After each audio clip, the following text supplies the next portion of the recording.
Hi, everyone. Welcome back to another Trail Tales episode. As always, thank you all for writing in. We both have some very interesting stories today. We do. And can I go first? Because I have one that I think you're really going to enjoy. And I put it first. Yes, please. It's just, Ooh, I'm excited. yeah. I think a lot of people will know of this story, which is also interesting. Oh, the anticipation. Yeah. So, I guess before we get started, if you are new to National Park After Dark, Trail Tales is a section. Is it a section? A subset? A edition? I don't know. Every other Thursday, we have a Trail Tales episode in which we read listener emails that are outdoor adjacent involved. It's not always in a national park, but they tend to be outside, which is great and on brand for us. And if you have a story that you'd like to share, there are two ways in which you can do that and get them to us. The first is through our website, which is npadpodcast.com. There's a little submission form that you can utilize. And the second way is straight through email, which is stories@npadpodcast.com. So if you have some things to share, that's how you can get them to us. We'll review them and select a few for our episodes. And if you are an outsider, which is our community over on Patreon and Apple subscriptions, you will get 2 bonus stories per Trail Tale episode. So that's our spiel. Here's my first story. It is totally. It is titled The Jenny Lake Rangers, a Bear Attack, a Starstruck Husband, and an Eventful Honeymoon. Oh, this is bringing me back to, what is it, episode 13, I think, where we do the Jenny Lake Rangers and the lightning strike. Yes, and you were just there. And I was just there. Yeah, that's that too. So here's the story. Hello, Danielle and Cassie. My name is Chloe, and I am a listener from Massachusetts writing to let you know that my husband and I have been listening to your podcast while on our National Parks Adventure honeymoon. We have been married for 2 years and finally decided to go for it. We were driving from Yellowstone to Grand Teton National Park, so I put on the Jenny Lake Rangers episode so we could hear some stories from the area during our drive. This was Sunday, May 19th of this year, 2024. I pulled over at Signal Mountain Summit Road because I'd heard we might see a great gray owl there. My husband, who is an amateur wildlife photographer, really hoped to see one on this trip. The road was closed to cars, but open to pedestrians and cyclists, so we parked at the trailhead and headed up the road on foot. Cadence, our 7-year-old Belgian Malinois, was with us on this trip, so I thought this would be a great place to stretch our legs together while still respecting park rules. For those who are not familiar, you must stay within 100 feet of the road and stay off trails if you have a dog. I accompanied my husband about 3/4 of a mile up the road when I realized I was really thirsty. I had only brought bear spray and dog bags on this short walk, so I turned around and my husband told me he was going to walk back at his own pace, looking for owls on either side of the road. He planned to meet me in the parking lot in an hour. There were many people out hiking and biking along this road, some of which were doing so alone, and we felt safe briefly splitting up. I had been back at the car for a short while when I received a call from my husband. He had accidentally surprised a grizzly when he ran into her just off the road. Her cub was with her, so she instantly went into protective mode. She was on him before he could ever use his bear spray. She bit him extensively and threw him around as he tried to remain face down with his hands protecting his neck, which was something he had remembered reading on signs in the parks. Eventually, the bear tried to bite his neck and ended up biting the bear spray canister still looped around his finger. This prompted her to run. My husband hurried in the opposite direction to where he had enough service to tell me what had happened. I called 911 and park rangers were soon mobilized to rescue him. I'm a WFR and EMT and was asked to stay in the parking lot by the rangers, which is one of the hardest things I've ever had to do, both as a wife and a first responder, but it was necessary. It would have been no help if I found the angry mama bear instead of my wounded husband and made myself a second victim. Over the phone, I tried my best to calm and reassure him and reminded him to try and stop any bleeding with whatever he had on him. This was a very rare occasion that he didn't have a first aid kit, since he wasn't even a mile from the car when the attack occurred. His military training, adaptability, resilience, and strength all served him well, and he was able to slow the bleeding with improvised tourniquets and was able to stay conscious, blowing a rescue whistle until he was found. At one point, we had to hang up so he could try and call 911 from his phone so they could try to triangulate his location. The coordinates he had sent sent me via Google Maps were not accurate enough to locate him, and foolishly, our Garmin inReach was with me, not him. It was really hard for me not being able to hear his voice and know that he was still conscious. However, having listened to your podcast on the way there, I reminded myself that he was in incredibly capable hands and that the best of the best were mobilizing to short haul him the heck out of there via helicopter. When his amazing rescue team located him, the first thing he said to them was, "Please don't hurt the bear, she didn't do anything wrong." Then he noticed that it said Jenny Lake Rangers on the uniforms of some of his responders. So naturally, the second thing he said to them was, "I was just listening to a podcast about you."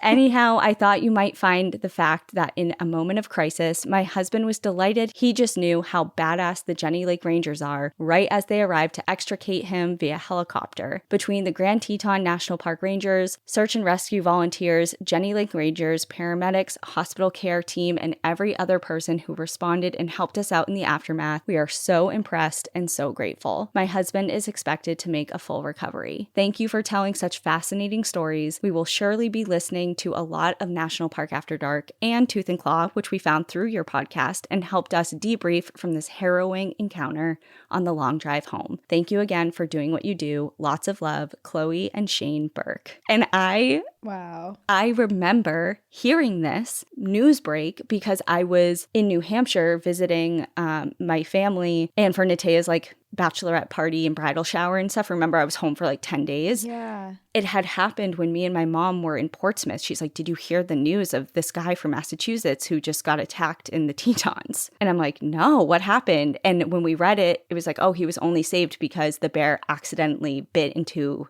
his bear canister and it exploded. Yeah, it's so funny because I remember this news article too. And I remember specifically after they decided not to harm the bear because she was protecting her cub and it was a defensive. And apparently Shane advocated for her. Yeah, which is amazing. And also what a traumatic story. I'm so sorry that happened to you guys because that's really scary. But man, I'm glad it worked out. I'm glad your husband's okay. And I mean, I'm just glad that it worked out for you guys. And who would have known if you had been together and not split up? You know, things could have gotten a lot worse. And I'm glad that the Jenny, I mean, I'm sorry you had to witness the Jenny Lake Rangers at work firsthand, but glad that they were, glad you found a little comfort in knowing how capable they are. After just hearing, an episode about them, and it's insane because it's kind of it's just a full circle moment as far as hearing for us something that happened and, putting a lot of thought about it and being like, I hope those people are okay or whatever. And they were just listening to us, which is so weird. Yeah. And also I will say my experience that I have with grizzlies in the Grand Tetons where I was in a tent sleeping at night and a grizzly was outside my tent sniffing around was in the same location they were at Signal Mountain Campground. Mm-hmm. So lots of ties there. Well, anyway, thank you, Chloe and Shane. I know this was Chloe writing in primarily, but hoping you guys have a good recovery and smooth recovery because even though, Chloe, you got some things to deal with too. That's stressful and especially on your honeymoon and all that. And what a honeymoon for the books. I hope you get back out there and have a smoother time next time. Next time? Yeah. Well, next time they're in the park, not next time they're mauled by a grizzly. No, I meant because they're on their honeymoon. You're next honeymoon. I don't think that there's a limit on the amount of honeymoons you can have. No one talks about that. I think it should be known that you can have more than one honeymoon. People are doing officially baby moons putting and it out stuff there now. Who's to say? Give me a honeymoon every year. Okay, what's your first story?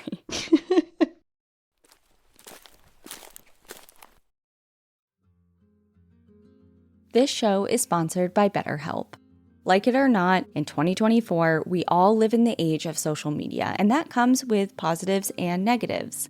One of the most stressful things about it is the comparison game. Even though we all know that most people are curating their feeds, making every part of their life look amazing, even though deep down we understand that no one has the picture-perfect life, even with that understanding, you can still get caught up in wishing your life looked like theirs. They say that comparison is the thief of joy, and that is so true. But thankfully, therapy can help you focus on what you want or what you already have instead of focusing on others, so that you can start living your best and truest life.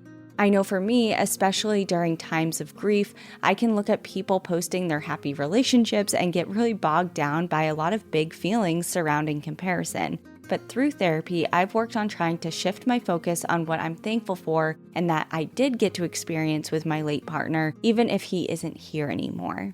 If you're thinking of starting therapy, give BetterHelp a try. It's entirely online, designed to be convenient, flexible, and suited to your schedule. Just fill out a brief questionnaire to get matched with a licensed therapist and switch therapists at any time for no additional charge. Stop comparing and start focusing with BetterHelp.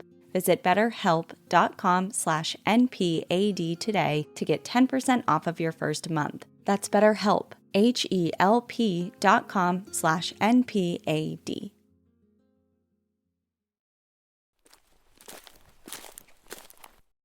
My story is titled Hunter Missing for Almost 3 Decades Discovered in Capitol Reef National Park. Hey NPAD crew, my name is Morgan and I'm a wildlife biologist in Utah, which comes with a whole host of its own crazy stories, covering the Boulder and Thousand Lakes mountain ranges, plus the Kaiparowits Plateau, which all surround Capitol Reef National Park. Upon taking this job, I learned from a coworker about a death in the park he was involved in back in the game warden days. In October 1971, a father and son duo, John Father, Ken the son, went deer hunting on Thousand Lakes Mountain in Wayne County, Utah. For reasons unknown to me, the two had split up, and John, who was in his 60s or 70s, if I remember correctly, left camp opening morning of the hunt in search of deer. As often happens on the Utah rifle deer hunt, an early snowstorm rolled in. Although familiar with the mountain and a knowledgeable outdoorsman, John became disoriented in the storm. He began hiking off a ridge that he believed would take him back to the vehicle, but unfortunately, he wasn't on the correct ridge, but rather one ridge over that led him off the mountain and down into the remote Thousand Lakes desert of Capitol Reef National Park, the part of the park that almost has no visitation. Severely underdressed for the weather, John found a rocky overhang where he used branches and needles from juniper and cedar trees to make a makeshift bed. Trapped in the intense storm and severely unprepared, John eventually succumbed to hypothermia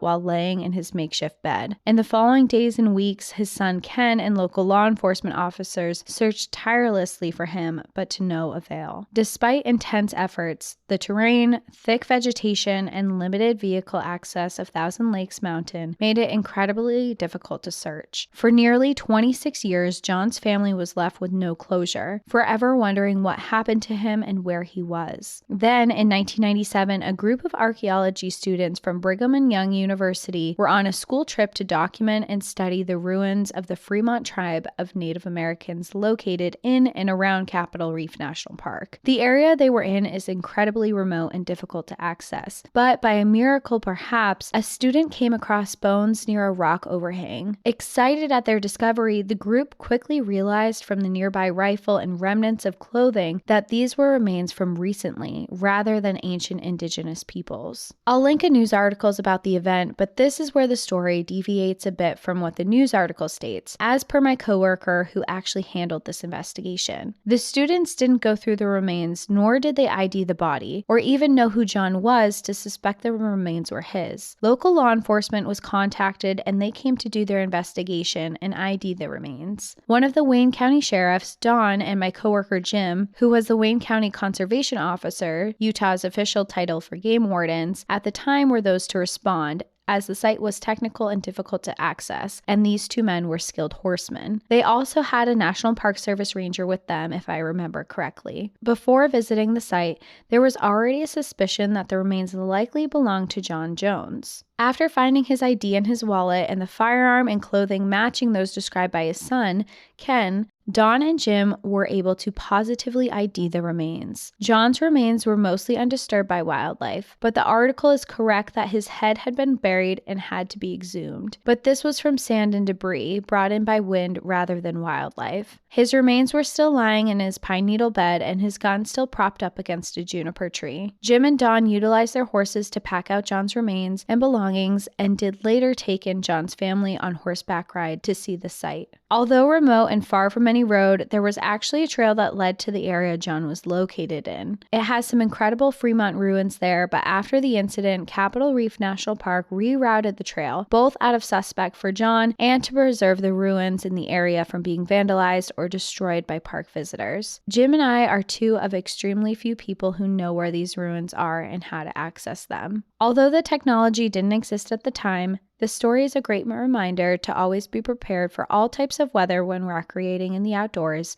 and if you can afford it, satellite communication devices are lifesavers. Really love the podcast and enjoy listening to it while I'm out on the mountain working. 199 and 219 actually take place in my district. Wow, I'm glad the family's got closure, and it must be a very interesting experience to be so tied to something like that happened within the park. 100%. And obviously getting some form of, I thought it was really beautiful that they offered to bring them on horseback to the site. You know, that's like such a healing sort of journey, and I'm sure it was filled with a lot of different emotions, but definitely necessary. And I know a lot of people probably have, like, maybe some would be like, I don't want to go. Like, it, you know, but yeah, I think it brings a type of closure, though, to know that your family member passed away in the way that they did. I think for me personally, I would want to know where they were and see what they saw and be able to, I feel like it would almost be closure for myself, but also a way to feel closer to that person. 100%.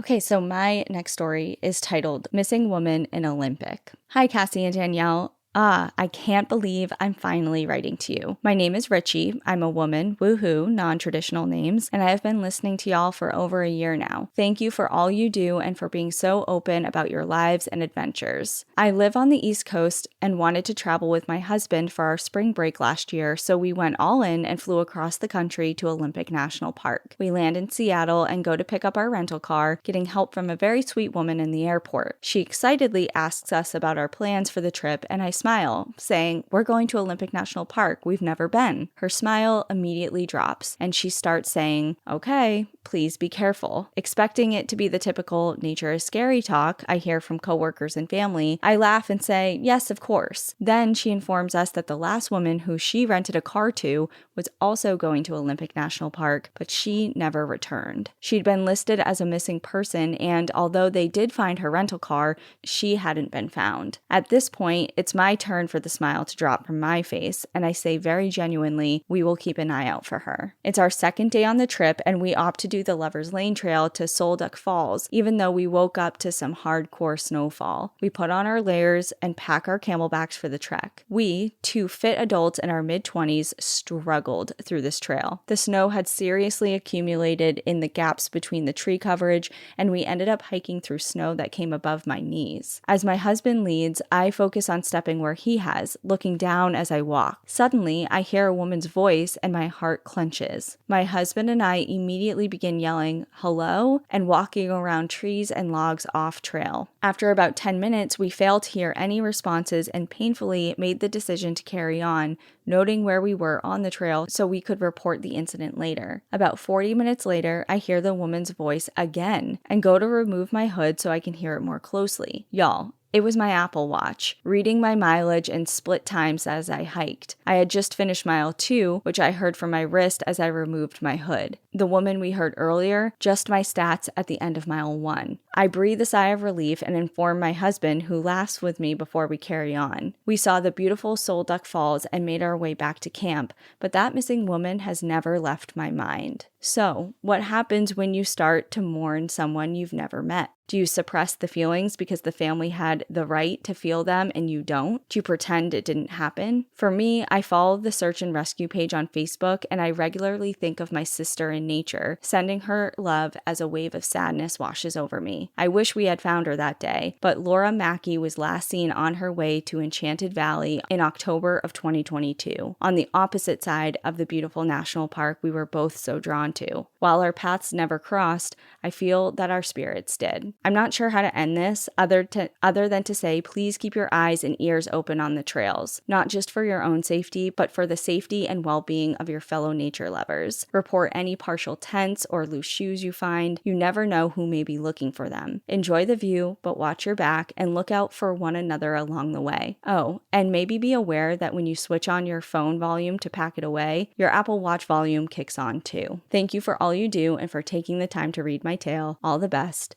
Richie. I really like the sentiment at the end of that, just to look out for each other, and you never know who might be out there struggling that you might be in close proximity to. Yeah, and the other thing of just like anything that you see on the trail, there's been so many times that I wouldn't say in national parks because it's more rare, but just on local trails and things like that, seeing debris like trash or pieces of clothing, you know what I mean, or just litter, and like you see a glove on a tree or something, or a hat that someone hung up and you don't think anything of it. Like your first thought is like, oh, someone's leaving their stuff behind. Yeah, or someone found this and is hanging it on the tree for someone maybe later to come by and grab. And 9.5 times out of 10, that's probably the case.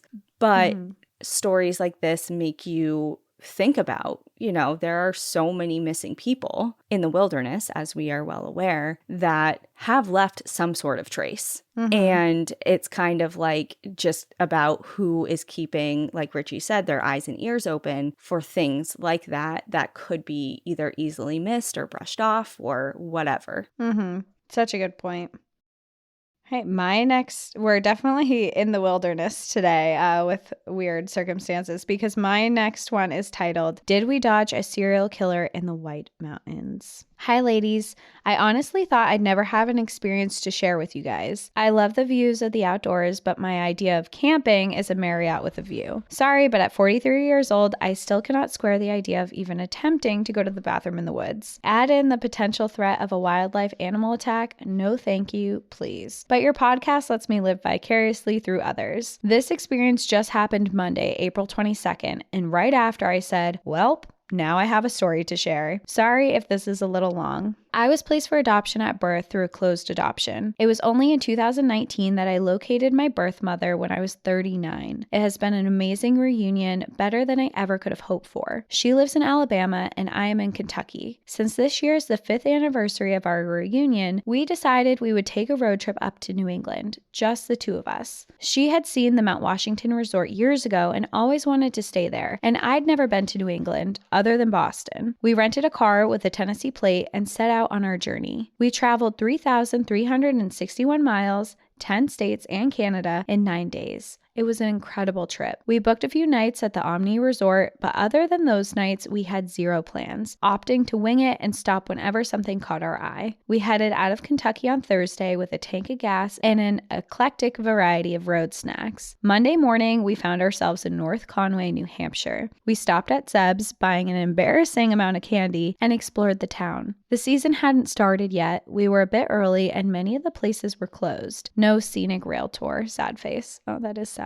That's fun. Everyone we met along the way was so incredibly nice, giving us suggestions of where we should go next. Littleton was one such suggestion, and it wasn't far from our destination of the Mount Washington Resort. We couldn't check in until after 4 p.m. anyway, so it was the perfect stop to explore. We were told there was a huge candy store there too, and we were drawn like moths to the flame. We got in the car, heading west away from North Conway. Our GPS routed us through this beautiful, winding road, and before long, I saw the sign, now entering the White Mountain National Forest. As we're driving along, we are amazed at the scenery. The forest is just starting to wake up from its winter slumber. We are pointing out all the sights. I noticed a parking area right near a running stream. I just passed it. There was no one else on the road, so I stopped the car right on the highway, put it in reverse, and backed the van into the gravel parking area. We walked down to the water and were taking in the sounds of the water and the beauty around us. Shortly after we stopped, we noticed a silver SUV pull into the parking area as well. The driver got out of his car, but he stayed up in the parking area. He was doing something in his passenger seat and walking around his car. We figured he needed to stop for something other than the sights, so we continued on with what we were doing. When we'd taken enough photos and were too cold to stay there,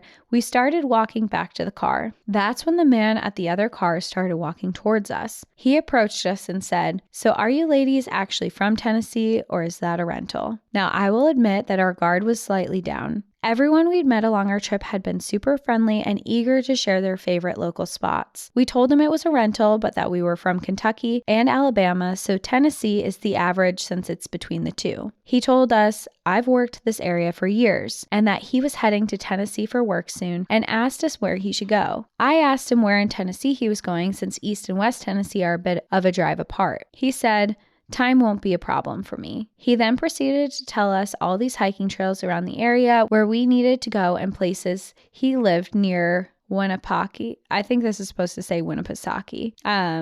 You say probably butchered that after. That we needed to see. Then he stopped mid-sentence and asked, "Are you two related?" I replied, "Yes, we are mother and daughter." He said, "Oh, I thought you'd be sisters. I would have never guessed. I really like the look of red hair and freckles." Awkward, but okay. He said he was 70, so I first was thinking it was a generational thing, but he kept talking. And we are slowly inching back to our car. And he keeps talking. He tells us he's heading to North Conway. I said, "Yeah, we just came from there. We are headed to Littleton, so we better get going." He held us up for 10 to 15 minutes talking. Just couldn't shake him, but we finally said goodbye and got in the car, locking it, and took off west. We saw him take off in the opposite direction. As we were driving, we were both talking about how we'd both had an uncomfortable feeling about that man. He was being super creepy, and what did he mean by he'd worked this area for years? He was going to Tennessee for work, but didn't know where in Tennessee he was going, and he wasn't exactly dressed for being out in a park. He'd been in gray slacks, dress shirt, sweater, expensive leather coat, and Ray-Ban Wayfarers, but his shoes were trail running shoes. The whole thing just felt off. And he'd parked in a way that we couldn't see his plate/model of his car. You know that voice that tells you something is off, but you can't put your finger on exactly what? We continued the drive. In about 10 to 15 minutes on our right, the Omni popped up with the Mount Washington in the background, and it was breathtaking. I noticed a parking area across the road, so I pulled in so we could get a scenic photo real quick before continuing on to Littleton. I put the car in park, and another car pulls into the lot, a silver SUV. I said, "Oh my God, is that the same guy?" My mom said, "It can't be. I saw him turn around and head in the opposite direction." The car pulls up near our car, and the driver gets out. It's the same guy. He had literally turned around and had followed us for the 10 to 15 minute drive. He walks up to the passenger side, and I'm thinking, there's no way we're getting out of this car. I rolled the window down like a third of the way. He said, "I don't want to sound creepy, but I can follow you ladies to Littleton, and I'd love to buy you both lunch." I'm trying not to visibly freak out, thinking how I can get rid of him without setting him off,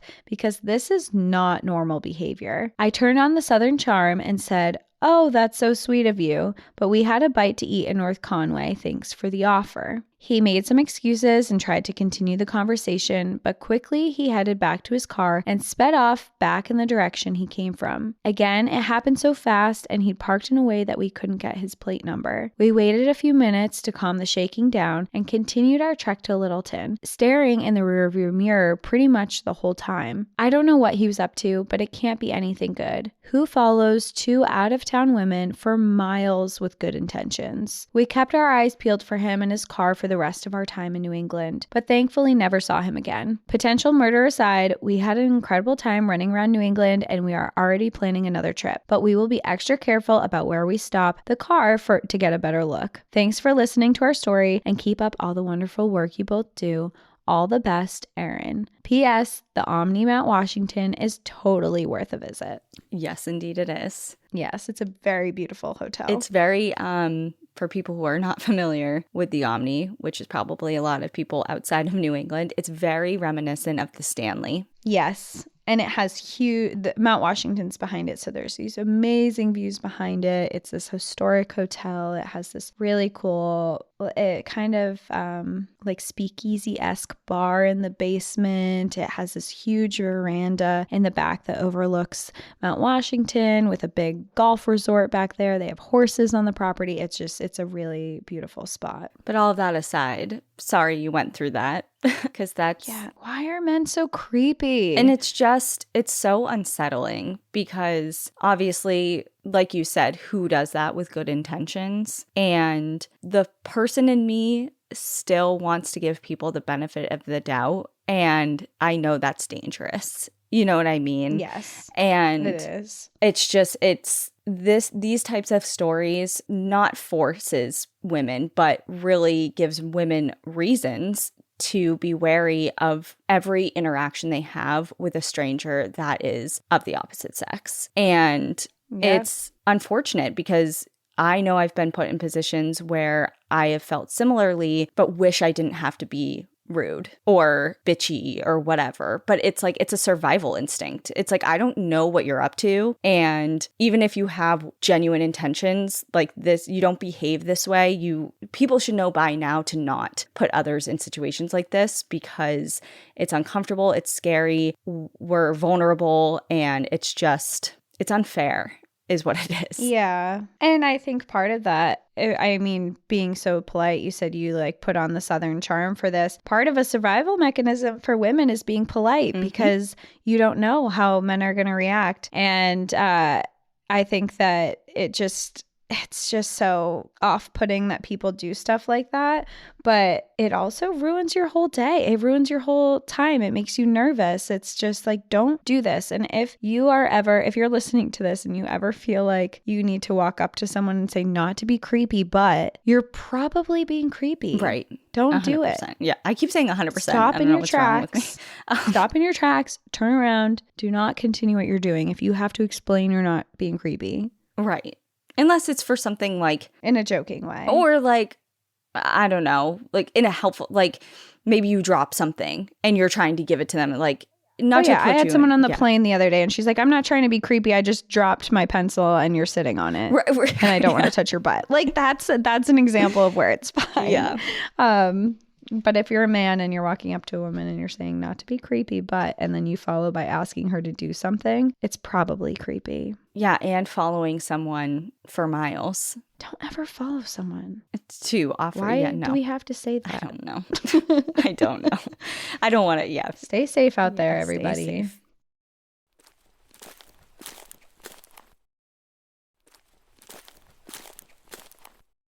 Well, my last story is a totally different direction. It appears paranormal in nature. Ooh. It is titled Witches, Lights of the Dead, and Beyond the Veil Through the Trees. Hey girls, you can call me M. I have hiked the I almost said it. I thought it said North Conway. I'm like, wait, hold on a minute. Again? No, it's not. I misspoke. I have hiked the North Country Trail from Duluth, Minnesota to Grand Portage, Minnesota, backpacking the whole way. It is a beautiful view and an amazing hike. Doing this alone became a bit daunting, and on day/night 3, as I was in my tent, I kept swearing that I could hear something outside. Not rustling, more like a whispering. Yet when I would try to listen harder, it seemed to go away. I finally must have drifted off to sleep because a few hours later, I woke up having to pee. So I got out of the tent, walked about 30 feet from my campsite, and popped a squat. I could hear the whispering again. I turned and I saw a Native American woman from around 200 years ago standing about 20 feet from me. We just stood there and stared at each other, me with my headlamp, her holding a basket of something. Then I blinked and she was gone. I have never run so fast back to my tent, killing my headlight and diving into my sleeping bag so fast in all of my life. A couple days later, I made camp very close to the water of Lake Superior. I was with a group at this point, and we were all sitting up around a campfire, and one of the guys said, "Hey, do you guys see that out on the lake?" We all looked, and there was a green, bluish glow mist floating across the top of the lake, almost like a ship, but it wasn't a ship. It was just a fine mist, almost like the Northern Lights, but on water. We watched it move across the water for about 15 minutes before it dissipated. We all made the decision that it was the lights of the dead that Lake Superior has never given up. Near Grand Portage, there is a tree that grows out of the rock called the Witch's Tree. When hiking up to Grand Portage, I made the decision to go see the Witch's Tree. Well, when I got there, it was pretty dark. I should have just made camp and gone to see it the next day, but I had hiker's high. I get to the area where the Witch's Tree is, and that is when I decide I can't even see the damn thing. So I decided to turn around and go back to where I was going to camp. I'm walking down the road, and I make a right-hand turn around a corner, and I run into an older woman. She looks up at me and says, "Sorry, dearie, do you need help?" When she looked at me, her eyes were glowing a yellowish color, like she was staring into headlights, but it was just dusk, no sunlight, no headlights. I have never run so quickly with a pack on my back as I did in that moment. I must have run for close to a mile. I looked for a hotel and got a room that night. because I was done. These were only 3 of the spooktacular things that had happened to me on that trip. I won't go into detail about being followed by a crow, my premonition dream about falling down a hill, which I later did, or buying a pair of mucklucks and finding out that my initials were already located on the inside. Stay safe out there, M. Sounds like you've had quite the array of experiences. All at but once. That's very interesting. Yeah. All in one trip. Mm-hmm. That's really cool. I mean, the Deary thing, like, oh, Deary, do you need help? That's probably my least favorite thing. Have you seen Once Upon a Time, the show? Yes, I have actually. And the guy, I forget it, Rumpelstiltskin, is that, and he's like, hi, dearie. He calls everyone dearie. That's what it reminded me of. Yeah. I'm like, you came across Rumpelstiltskin. I actually watched I want to say I watched the first like 3 seasons of that show. And when I first moved to Colorado the first time in 2014, and then it kind of lost me. It lost me too eventually, but the first couple seasons were really good. Yeah, they were. They were so good. And then I agree, it kind of like trailed off. And yeah, I got lost and me. there was it's definitely over now, right? I imagine so. I haven't checked how in it a while, finished. but I don't even know what was happening, to be honest. I'm gonna go watch the last episode. Okay, yeah. Report back to me. Text me later. I'll let you know. Okay.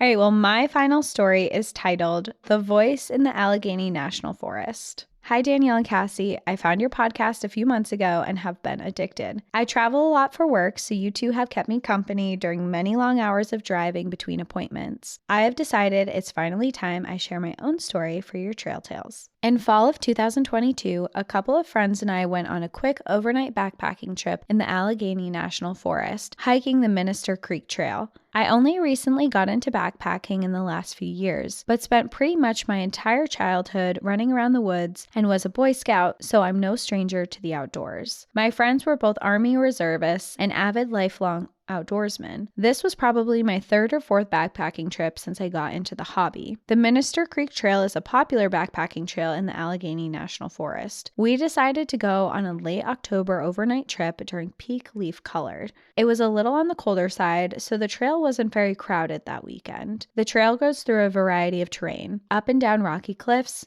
through heavy old-growth forests, and along a large winding creek in the valley. With no cell service, it is a perfect getaway from the stress of the world, as you feel like you're hundreds of miles away from civilization, even though Erie, Pennsylvania is only about an hour drive away or so. The trail is a big loop that joins up with the North Country Trail for portions of it. The one we just talked about. Are we in the same part of where is this? Well, this one's in Pennsylvania, like New York, Pennsylvania. And mine was in Michigan.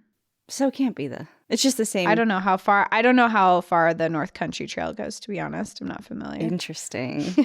Interesting. Do you guys know each other? The trailhead is at the southern end of the loop, and most campsites are at the northern end. We hiked out on a Saturday afternoon, not seeing any other hikers, and had our pick of campsites along the creek. The area we set up camp looked something out of a fairy tale, with old-growth trees and very little underbrush. The kind of forest where you can see far through the tree trunks, kind of like the scene from the movie Braveheart, where he sees the ghosts of his wife in the woods. But I wasn't thinking about ghosts at this time. We set up camp, made dinner, and hung out for the evening. My friend Ben decided to sleep in a bivy sack under the stars next to the fire, and our friend Chad and I set up individual small tents on opposite sides of the campfire. About 2:30 in the morning, we were woken up by a huge boom. It sounded like a cannon going off, and we heard it echoing through the valley. We got up, talked about it for a bit, figured it was some other camper screwing around with black powder or something, and turned back in. I had a hard time falling asleep, and I started to feel uneasy. I started seeing things like silhouettes and shadows moving against the tent, but figured I was just freaking myself out and overly tired and went back to sleep. Next thing I know, I'm being woken up from a dead, dreamless sleep by a voice. Dad, Daddy, Dad. It was a female sounding voice.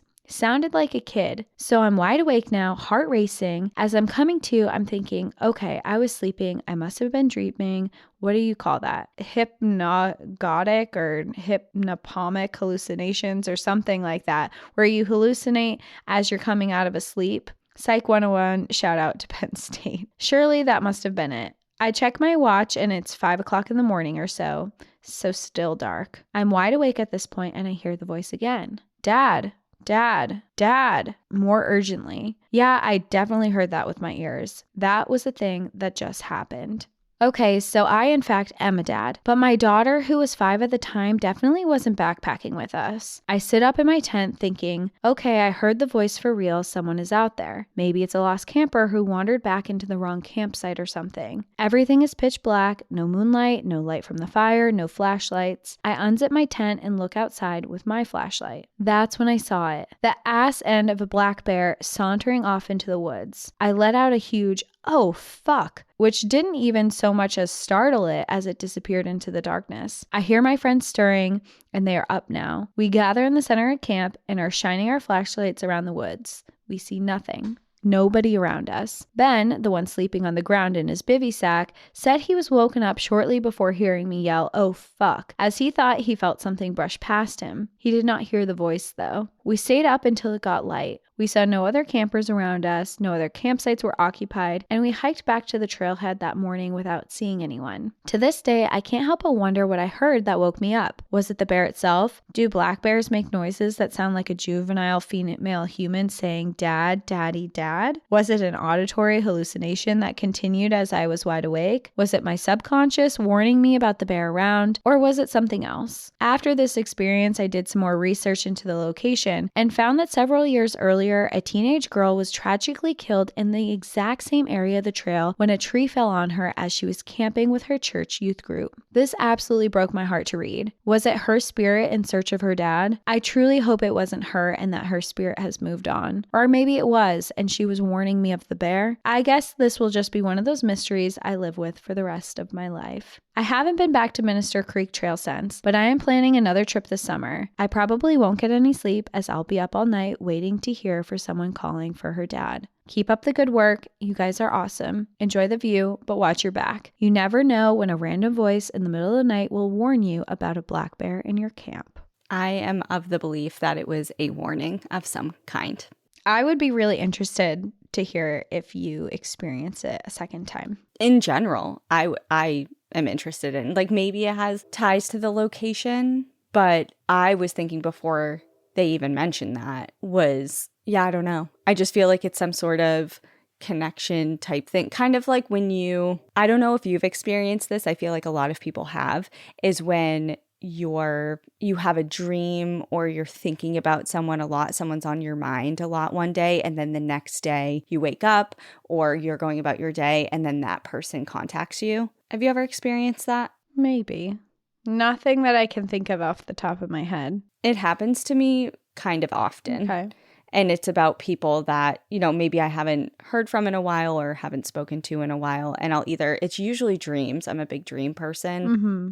Where like connections kind of come through, or I'll dream about something and then the next day or two it pops up in life. And it's happened a lot with people. Gotcha. So I feel like, that kind of weird wavelength of, I don't know, that's just the first thing that came to my mind. I have nightmares a lot and really unrealistic ones, so I'm glad that none of mine are coming true. That's so interesting. I saw an article, I'll try and find it, the other day about how they're doing studies on adults who have nightmares because it's not common. Ooh, so I'm unique. Yeah. I mean, something might be wrong with you. I don't know. Either way. Special. Either way, you're special. Okay, well, you can hear one more special story from each of us if you are on our Outsider community, either on Apple or Patreon, because we have 2 more to share. Mine is titled Bullied by the Bishop? ? Oh, interesting. Mine is titled Leaving a Piece of Myself in California, Literally. Okay. Well, we will see Outsiders over there. Everyone else, we will catch you next time. Thanks for joining us, and enjoy the view. But watch your back.